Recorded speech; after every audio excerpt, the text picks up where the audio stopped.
Hey guys, and welcome back to my channel. In my last video, I talked about why you need to take a gap year this year, and I had a really corporate focus to that video. I talked about the economic status quo, I talked about all the social changes brought about by COVID, and why all of those things combined were making 2021 the best year to start taking your gap year. However, in that video, I also addressed a really specific think tank that I've been very aware of lately and I think is gaining some popularity. The title is "I no longer aspire to have a career," or "I don't have a dream job," or "I don't dream of labor." Take your pick.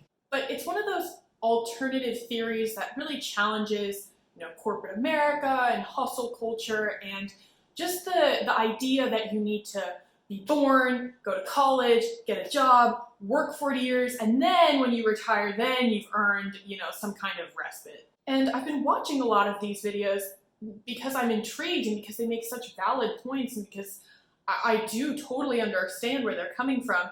And I felt a disconnect because I personally don't feel that way. I do, like my job. I like being able to be productive and making money, to be totally honest, and being financially independent. But in hearing what these people think and what they would do with their lives as an alternative to having a career, or what they think is more valuable than productivity and capitalism, it's so romanticized and it sounds so amazing. And I realize that I do think that way all the time. I think about what I'm gonna do 2 years from now, 5 years from now, 10 years from now.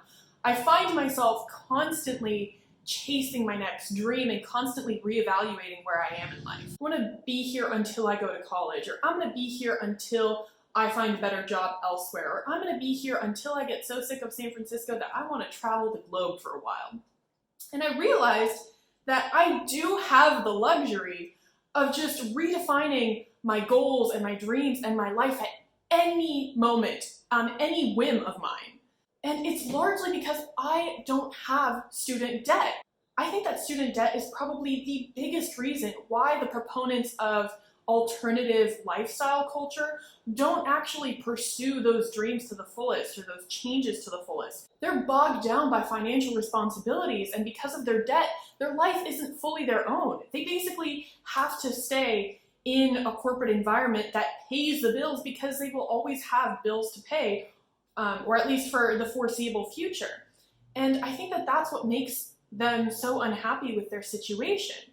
Whereas I, who didn't go to college, so I don't have any student debt, could decide that I want to quit my job to pursue professional boxing for the next 3 years, or that I just want to be a vagrant through Europe. Because I have no financial responsibilities, I am free to live my life however I want, and I think just having that option is so freeing to me, and I don't feel tied down to my corporate job in any way. I'm only here as long as I'm happy here. While I understand that other people are never fully happy in their corporate situation, I stand by the fact that maybe college isn't for everybody. I don't think that people even start thinking about alternative lifestyles until they've already gone to college and already gotten their foot in the workforce. Why not test out those alternative lifestyles before, tying yourself down to a particular trajectory? Now, quick side note, and I know this about myself, but I'm the kind of person who always feels like I could do better than the status quo. I'm always dissatisfied with where I am right now. I'm dissatisfied with my accomplishments. I'm dissatisfied once I accomplish my goal because I feel like I need to move on to the next best thing, that there's something better elsewhere, that the grass is greener. I'm working on this mentality, and to be totally honest, I'm so happy with where I am right now in life. It was my dream to live in San Francisco, and I just need to chill out now that I'm here and really enjoy the fruits of my labor and live out that dream. I think I read a statistic somewhere that the average net worth of a 22-year-old in America is negative $30,000. And millennials are also the least financially stable generation in America. They're the ones who are the least likely to purchase a home, the ones who are least likely to have children. And yes, while a lot of those things can be due to, cultural decisions, I really think that those cultural decisions are driven by the lack of the choice and the lack of the opportunity. Millennials can't buy a house because they're bogged down by student debt. So that forces them to think about, different lifestyle choices and small houses and greener living. And that's so awesome. And I'm so here for it. And I'm not trying to detract from those movements at all and from those choices, because I fully endorse them. But I want them to come from a place of freedom and not from desperation. And going back to the idea of the net worth of the average 22-year-old in America, I'm 20. And the fact that my net worth is even in the positive numbers alone already sets me head and shoulders above, my colleagues and my classmates who are in college right now. As always, I'm not trying to discourage anybody from going to college as long as that's truly what they want and as long as they go in knowing the full implications of their decisions. And the reason that I'm such a big proponent for the gap year is because it's temporary. You can always go back to college if that's what you decide.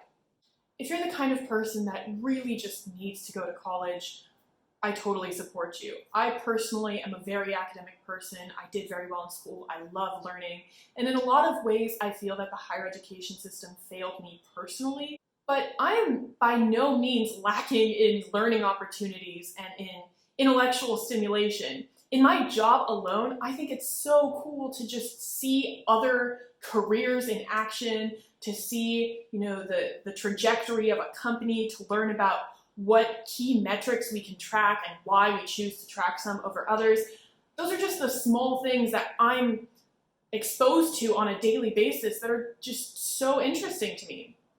And outside of work, I can take online classes, I can read books. We have the entire internet at our disposal. Just because you choose not to go to college does not by any means stagnate your intellectual growth, and it by no means defines your intelligence. Those things exist independently of college, and that's why I think it's so gross that our society slanders people who don't go to college, but I think that speaks volumes about the fragility of the college education system, that we have all of this exact same information, all of these textbooks, all of this learning available to us on the internet at a touch of a finger. And going to college doesn't enhance that information at all. It just puts a really hefty price tag on it.